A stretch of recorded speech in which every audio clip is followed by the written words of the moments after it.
Olá, tudo bem com vocês? Estamos aqui no Seguros e Sinistros Ponto a Ponto. Vamos trabalhar hoje o tema 1, né, que é o seguro de residência e de condomínios, tá? No vídeo número 4, compreendendo e entendendo as coberturas, né, dos produtos, tá? É uma questão importante porque a análise das condições do produto ela é importante e vocês vão ver que em vídeos futuros eu vou comentar sobre as alterações que o mercado está produzindo a respeito justamente dessas condições das cláusulas dos produtos de seguro, tá? Mas agora vamos nos reter aqui às coberturas que estão ainda vigindo. E inicialmente o que fala? A estrutura do clausulado abre sempre ali falando sobre o objetivo do seguro, né? Qual é a importância disso?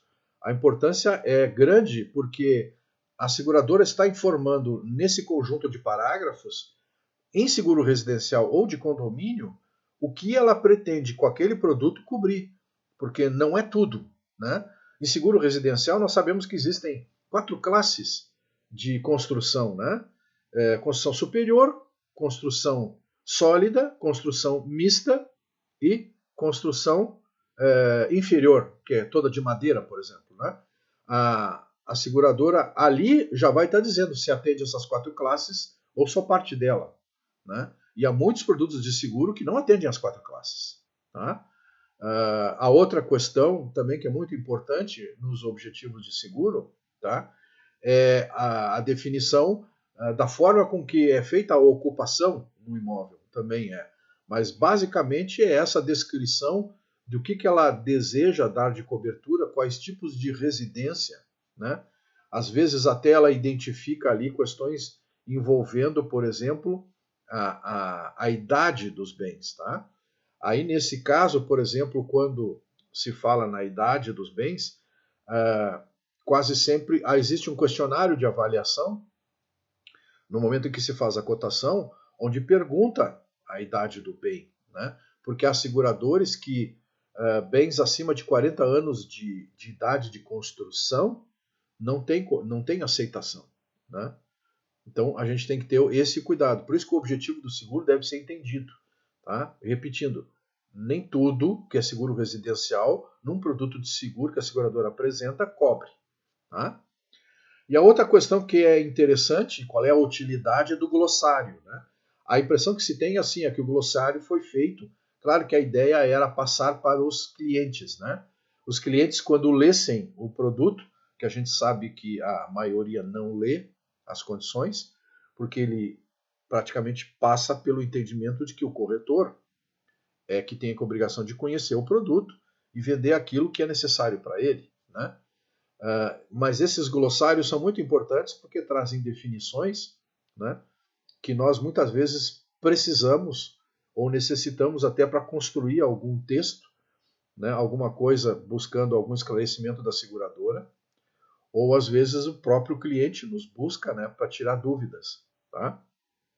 E eu já tive essa oportunidade como corretor, não é muito comum, mas clientes chamarem, né, e tirarem dúvidas sobre as cláusulas e sobre os termos, né? Nós precisamos ter esse conhecimento, tá? Então ela é de grande utilidade, sem dúvida nenhuma, tá? A outra condição que aparece inicialmente no início dessas apólices, das condições gerais, são os riscos excluídos, tá? Nesse caso, esse conjunto de riscos excluídos, ele tem a utilidade para todas as coberturas, tá? Não só para a cobertura básica, né? Esses riscos são riscos excluídos gerais, né? Que não atendem e não vão dar cobertura para nenhum tipo de evento contratado, seja cobertura básica ou seja cobertura complementar. Então é muito importante. E aí a gente tem que ter a ideia de que existem nas apólices 2 momentos onde os riscos excluídos são apresentados.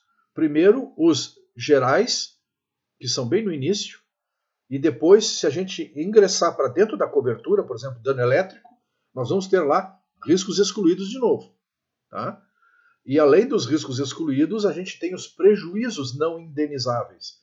né? Porque às vezes o risco pode ser coberto, mas parte daquele prejuízo não ser indenizável, né?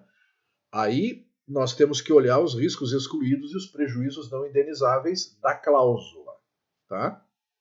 Isso é uma coisa muito importante, porque às vezes pega a gente de contrapé nessas análises e se imagina que quando se diz dano elétrico ou vendaval é tudo o que possa se imaginar e nem sempre é tudo, tá? Nós vamos agora, na sequência desses vídeos, apresentar outras, nós vamos analisar cobertura por cobertura dos produtos, para a gente ter uma ideia mais consistente. Aqui a gente está abrindo, digamos assim, o entendimento dessas coberturas, tá? E também os bens não cobertos, tá? Também está lá na condição geral, né? No início do pacote de cláusula, né? De textos, né? Quais são os bens que eu não cubro, né? Também de maneira genérica, valendo para todas as coberturas, tá? E do mesmo modo, quando a gente entrar na cobertura, nós vamos encontrar outro conjuntinho de bens não cobertos, tá? Então esse é um entendimento que é muito importante a gente ter, né? A outra questão que nós temos que abordar, hoje os produtos apresentam franquia dedutível ou participação do segurado nos prejuízos, tá? Não é a mesma coisa? Não é a mesma coisa, tá? A franquia fica especificada em valores, obviamente, moeda nacional, reais. É uma franquia aplicada sob os prejuízos, tá? Em reais. Quando se fala em participação, normalmente as seguradoras abrem, né, um intervalo e um percentual. Ou é 10% dos prejuízos com um mínimo de R$ 500, por exemplo, tá? E algumas seguradoras ainda fecham o intervalo botando no máximo Y reais. Não é muito comum, mas acontece. Então, às vezes, nós estamos numa condição, por exemplo, de uma cláusula de algum produto de seguro, onde o prejuízo, por exemplo, é 10% dos prejuízos com o mínimo de R$ 1.000, por exemplo, né? Aí nós estamos com um prejuízo, por exemplo, apurado de 15 mil reais, né? 15 mil reais. 10% de 15 mil reais são R$ 1.500, com um mínimo de R$ 1.000. Então, o que vai acabar valendo aí? O percentual, que é o prejuízo, é a franquia maior, né? É onde a dedução será maior. Então, se aplica os R$ 1.500.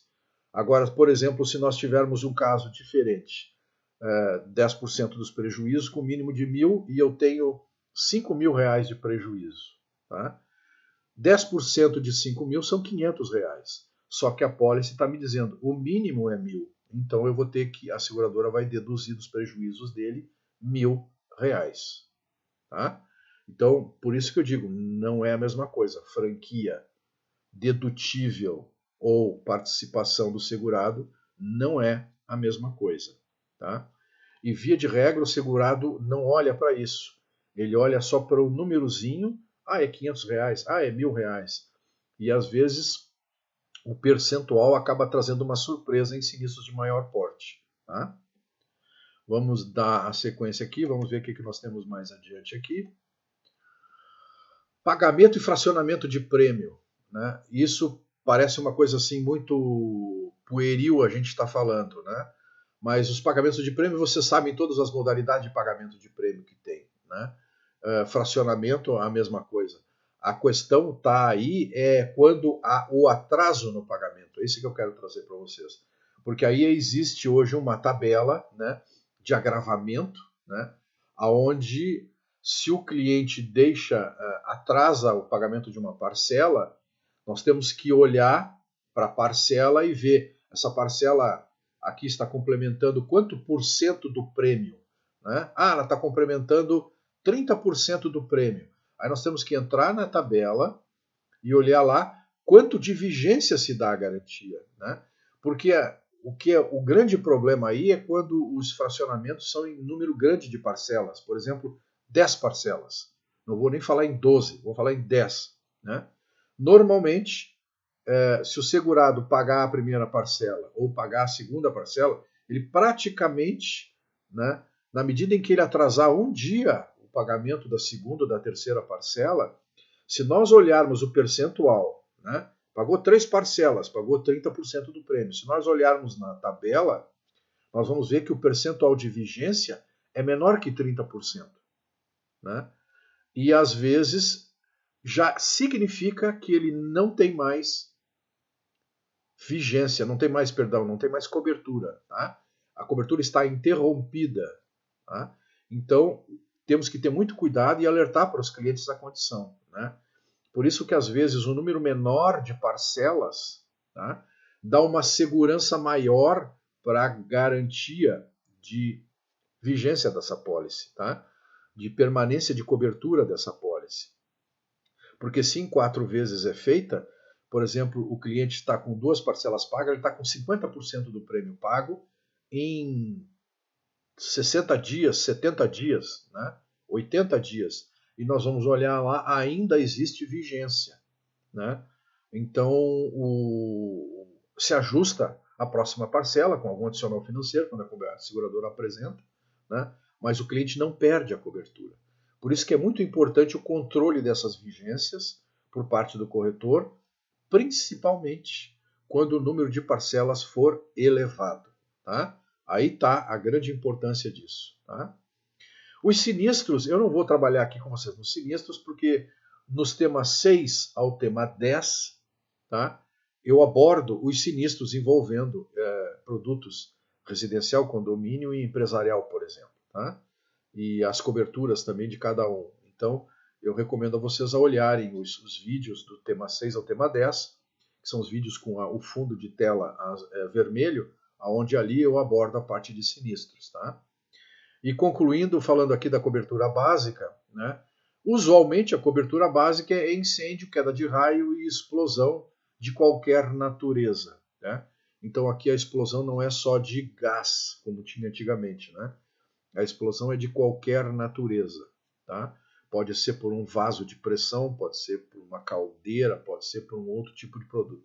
Tá, mas uma residência tem caldeira? Residências podem ter caldeira. Eu conheço algumas que têm. Condomínio tem caldeira? Existem condomínios que têm caldeira. Tá? Então isso é uma condição muito importante que precisa ser examinada também. Tá?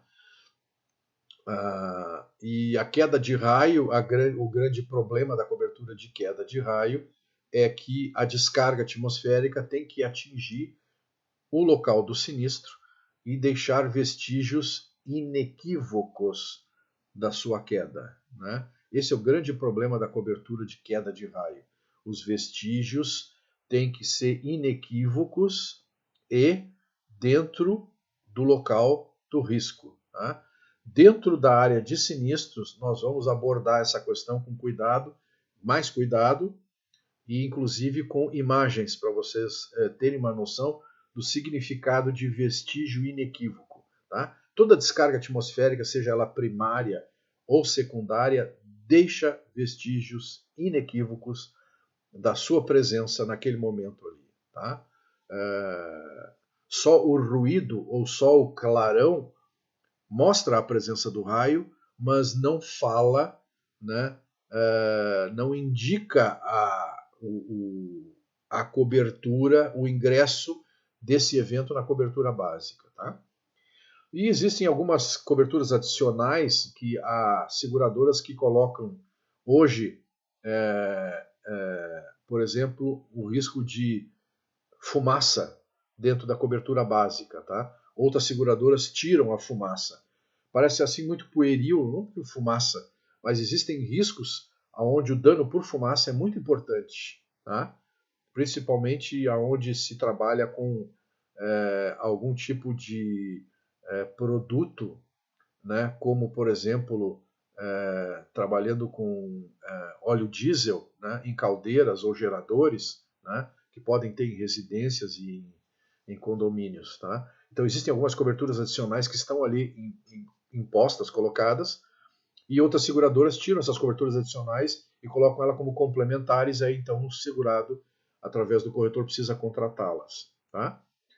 Espero que tenham sido essas colocações aí interessantes. Nós vamos continuar agora com essas análises dessas coberturas ao longo dos próximos vídeos, né? Se gostaram, deem o seu like, né? E se inscrevam no canal, porque eu vou repetir o que eu sempre tenho dito, esse canal aqui, os slides e os vídeos, né? Eles são sequenciais, né? Então é importante que vocês tenham a inscrição no canal para saberem a cada momento quando a sequência está ocorrendo, para não perderem a continuidade, né? Por enquanto ficamos por aqui, então. Agradeço a todos. Muito obrigado. Fiquem com Deus.